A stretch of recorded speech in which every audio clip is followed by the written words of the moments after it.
Welcome into the Non-League Papers, Non-League GOALMOUTH, our weekly YouTube show. My name is Matt Badcock. I'm the editor-at-large of the Non-League Paper. I'm joined by our executive editor, John Couch, and our North Hello. East guru, Mark Carruthers. Welcome in, chaps. How are we? All good, all Good, good. good. How are you? Very good. It's got a feeling the season is now fast approaching now that the fixtures have come out. Always a bit of a landmark day in the calendar of the summer, and yeah, very exciting to see who we've got. You know, as I said before, there's an exclusive was that everybody play each other twice, home and away. That's been proven to be the case. So yeah, it's all kind of rolling forward, getting excited, and yeah, interesting games. We've got the two Step 2 champions, obviously Bratley winning the National League North. They kick off at home to Eastleigh. Truro, who won that epic final day clash in the National League South to win the title down there. They've got a trip to Wealdstone, which is an interesting one. The big guns who've come down from the Football League, Carlisle United, are away at Woking. And Woking obviously finished last season really well, kind of on paper, even if it wasn't in the table overall. But the way they sort of finished under Neil Ardley was really positive, wasn't it? And Morecambe, obviously, lots going on there and lots of issues, but they're kicking off away at Boston United. But any games that stand out for you, chaps? Yeah, I mean, there was a couple actually. I think it's safe to say that they have separated the big guns. There was nothing huge, I don't think. Bournemouth Rochdale, I like the look of that. I think Rochdale obviously will fancy themselves this year. They did pretty well last year to get the playoffs. I think they've spent really well in the summer. But yeah, a little bit of a wake up call going down to Bournemouth, or coming back into the division after the relegation last time. And yeah, they're always strong, aren't they? In Bournemouth, it's a tough place to go. And yeah, I think that'll be quite an intriguing one. One I think Rochdale probably want to get out of the way, and York Sutton as well. York obviously on the back of a fantastic season last year.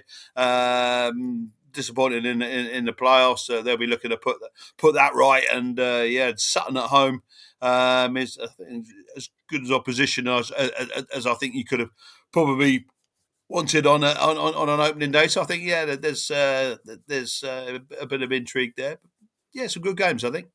Yeah, and Mark, as a rerun of the classic final day encounter of last season, Gateshead versus Southend, which is a game I know you've sort of put down in your one of your finest ever in the memory bank. Yeah, that one pretty much woke up about 2 weeks ago from that game. One of the most bizarre games I've seen, and I couldn't even say that Southend, knowing that just needed to avoid defeat. It wasn't even as if they just went to Gateshead not to lose. It was just nothing happened for 90 minutes. Nothing happened in the game. It was grim. It was really grim. But hopefully this time it'll be a little bit better. Can't see Southend being too far away this year again. Some good additions already this summer. Gateshead, I've no idea. I'm not going to lie, I have no idea what's going to go on at Gateshead. Obviously, I'm in and around the club regularly, and there's been a lot of changes. I don't think it's as bad as people think from the outside. Once you're internal, I was at the first pre-season game at Heaven on Tuesday, and everything seemed uncomfortably normal. They were playing good football as they have in the past. Alan Armstrong's got a bit of a new sort of spirit going there again, and I don't think it's as bad as people maybe thought it was going to be. But it's a big test for the first day of the season, and it'll be a game against, as I say, a team I think will be there or thereabouts this season. What's the feeling up there, Mark? Sorry about it. About sort of what is going on. I mean, the lost a lot of good people in the summer, haven't they? And there was a feeling that Alan Armstrong probably wasn't their first choice. Is there a sort of feeling that it could be a long year, or? I think at the moment, because of what's happened over the last week. So last Thursday they held a supporter society meeting where Alan was there as a speaker. Bernard McWilliams, who's the new chairman, was there as a speaker.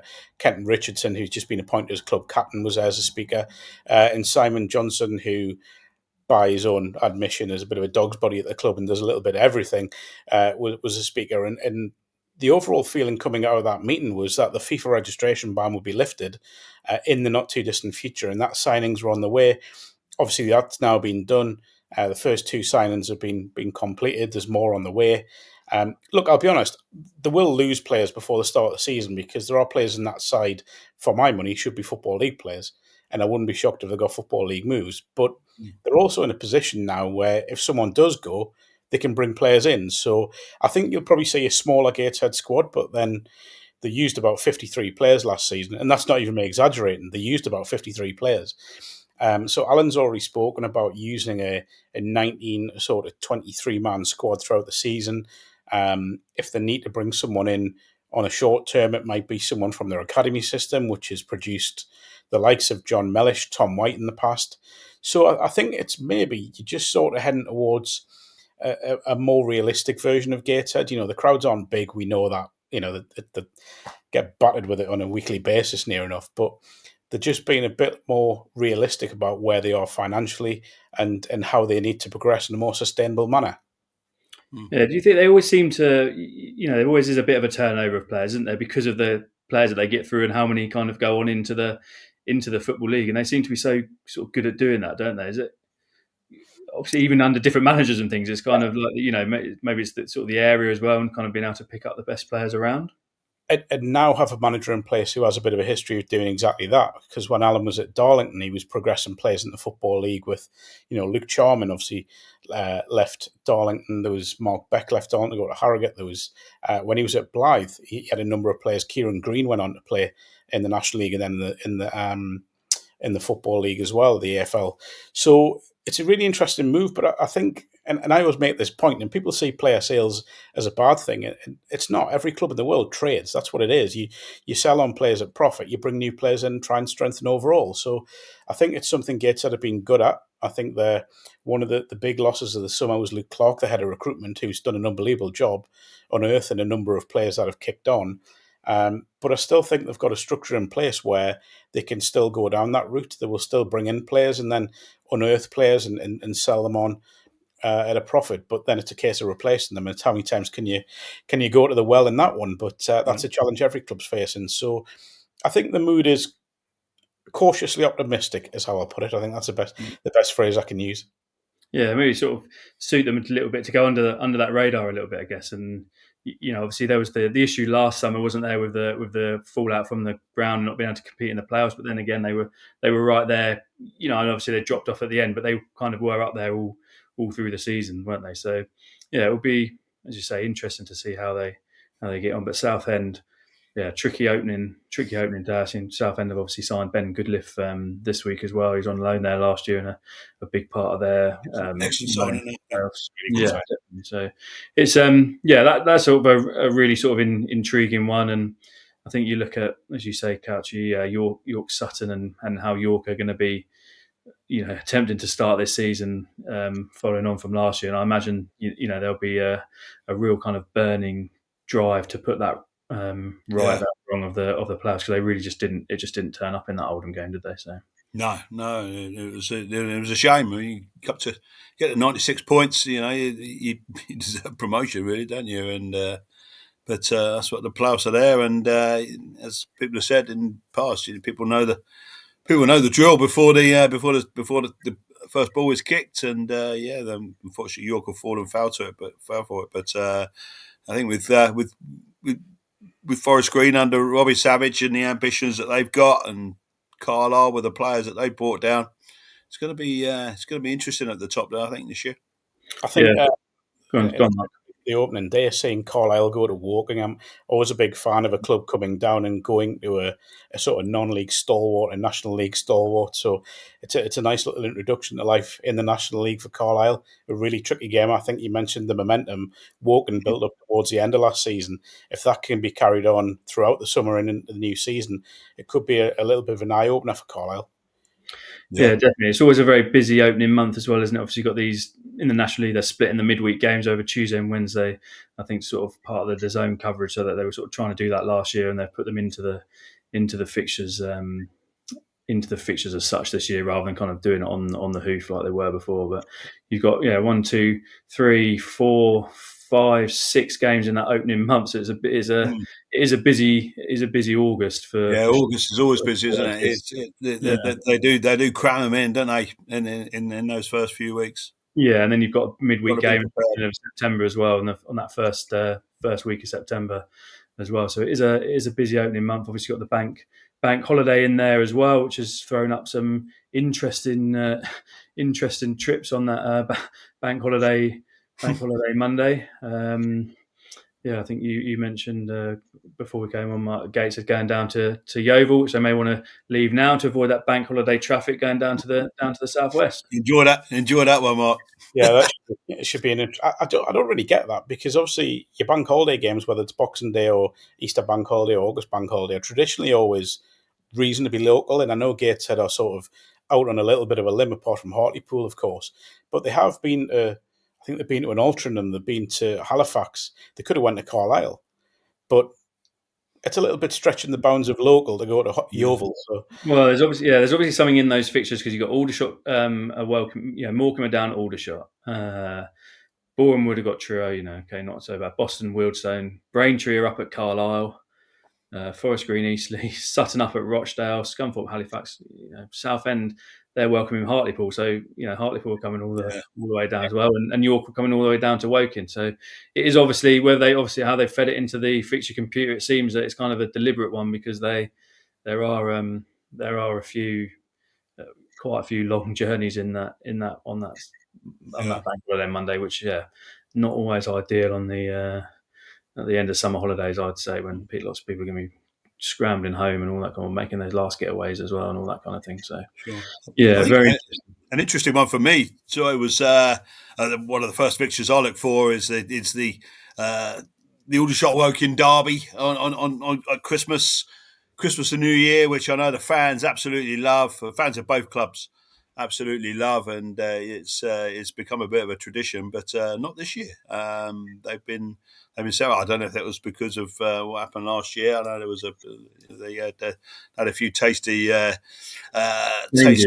encounters, didn't they? But I don't know if it's anything to do with that. But Well, that rolled over into the trophy as well, didn't it? And the trophy yeah, of course. semi-final with the sending off of Harry Buteman, which was a bit controversial, obviously, in this match with the gaffer's son, Theo Widrington there. But yeah, interesting that they're not playing. So obviously, say you got Yeah, Woking, they've got Eastleigh, and Aldershot are up at Sutton. Sutton, I So yeah, think. not a million miles away from where they are, but kind of an interesting interesting uh, Boxing Day for sure. And obviously, there's no New Year's Day games this year as well. They're sort of moving them to the third, and there's a midweek as well between Christmas and New Year on the Tuesday, which is interesting. Tuesday night in between Christmas and New Year, be interesting. How well attended those games are. Normally people are kind of looking desperate to kind of get out in that between Christmas and New Year, aren't they? And but not necessarily for for a midweek game, a night game. But we'll see. It'll be interesting. Who do you sort of feel like in the National League step one before we go on to step two? Who do you feel kind of really needs a decent start this year and will really sort of lay their marker down? I think you always look at the newly promoted sides, don't you? And they always, well, traditionally will go down as many people's tips for being relegated. So you think in that sense, the momentum built up by promotion last season, you need to carry that in the new season. And I think the fixtures have been, they're not too bad for the newly promoted sides in terms of opening day. They'll all look at them and think we can make an impact in those games. By the same token, I think because of the teams that have come down, obviously Morecambe's a bit of an unknown quantity because of what's going on there at the moment. They'll need a good start because, with Carlisle in particular, who've had successive relegations, I should say, they really need to start halting that momentum, and that'll start day one of the new season which is why I think the trip to Woking is such a banana skin for them and such a, as I said earlier, a potential eye opener. So it's it's probably the clubs coming in from both ends. Along with, and I will say it again, with Southend, who obviously recovering from that Wembley loss, I think they'll want to get off to a good start. I think I'll throw out FC Halifax Town in there as well. They obviously a lot of changes there.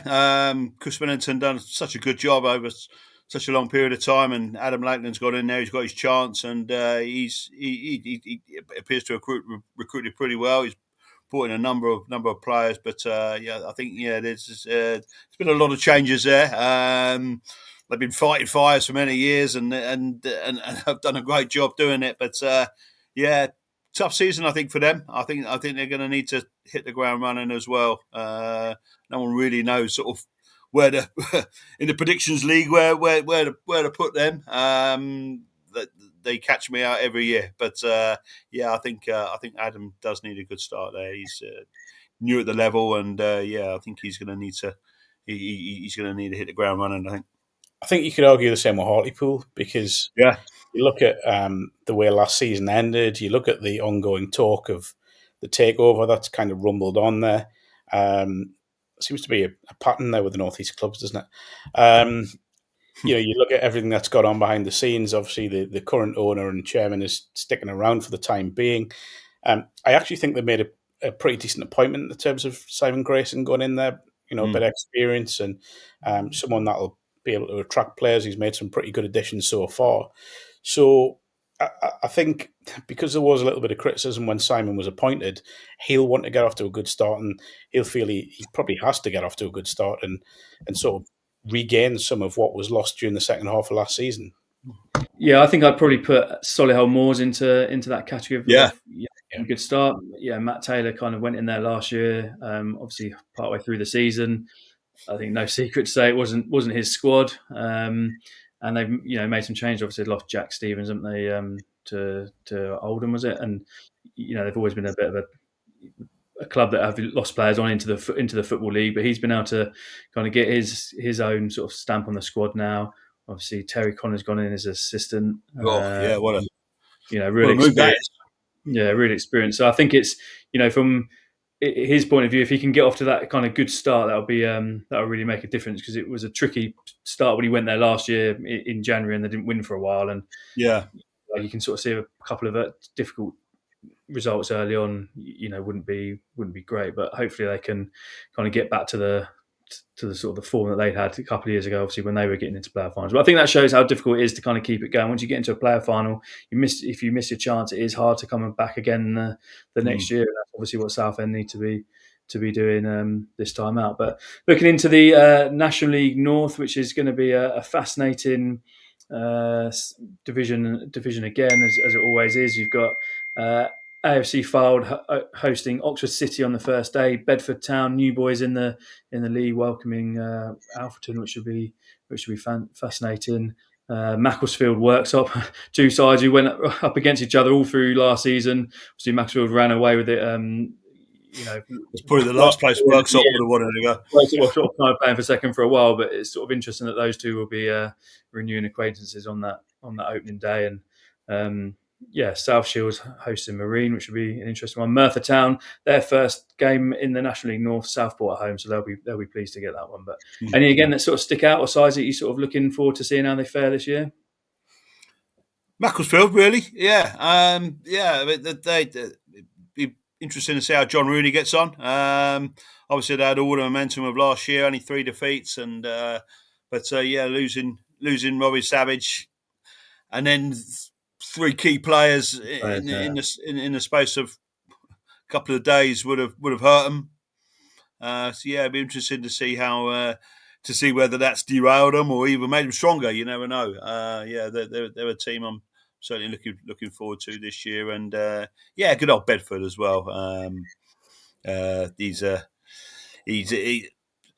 friend of the company, isn't he?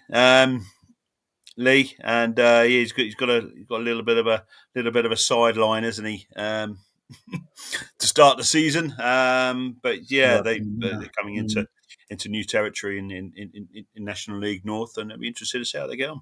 Again, a side who are Billy Heath's side who take absolutely no prisoners. We know how they are going to attack that game with full physicality and commitment, and that is that's a welcome National League North for sure. How are you sort of looking at those boys in the northeast this year, Mark? Obviously, Darlington, they host Chorley on that first day. South Shields Marine, as we said, and Spennymoor got a tricky one in Hereford.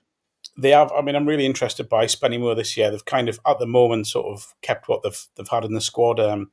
You look at, there's been a couple of players who've committed from last season. Matty Dolan's sticking around. Ollie Dyson's sticking around as well. So there will, I've got no doubt, be new additions coming in or further additions. I just think last season was nothing but a positive for Spennymoor, despite the fact they lost the trophy final, despite the fact they missed out on the playoffs. from where they've been in the previous seasons, I think Graham Lee has started putting in foundations now to build a bit more of a kind of more promising future. You look at the infrastructure at the club's been strengthened. You look at the crowds are up, and kind of I keep going back to this word momentum, and I apologise for that, but the momentum build up of last year was so great towards the end of the season that if they can hit the ground running this year, they could be a real threat for those playoff places. In terms of South Shields, obviously it's very much a new South Shields this year. Ian Watson's it's a fascinating appointment, and I mean I've known Ian since he was a player at Blythe Spartans, and his coaching career, working at Gateshead with Mike Williamson, going to MK Dons and Carlisle.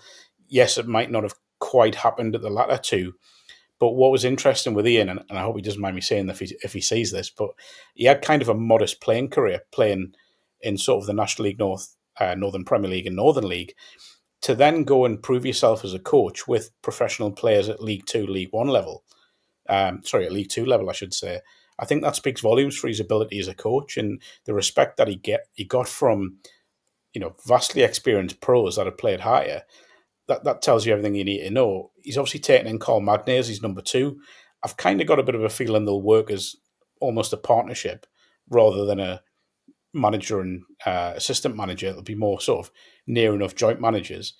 And I know the playing style that he'll try and implement will be what Gateshead try to do, possession-based, high intensity, all that sort of stuff. And the signings that he's made so far, getting people like Robbie Tinkler in, I think will only show what they're trying to do. They will play out from the back. They will try and be attractive and play that style.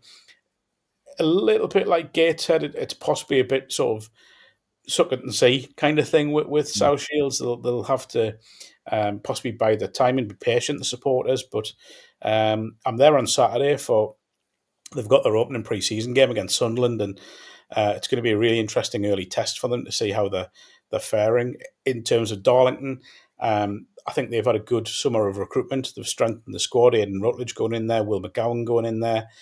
They've kept key players, Scott Barrows sticking around, Will Hatfield. So they're kind of building on a solid foundation. I think Steve Watson's done a great job since he's gone in there, him and Terry Mitchell. And I wouldn't be shocked if all three clubs are kind of in and around the playoff push if things go in their favour. Yeah, that's what.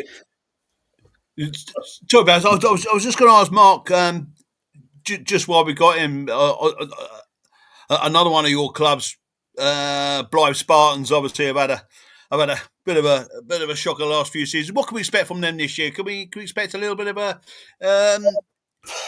more cheer from them this year? That's separate episodes, isn't it? A separate series.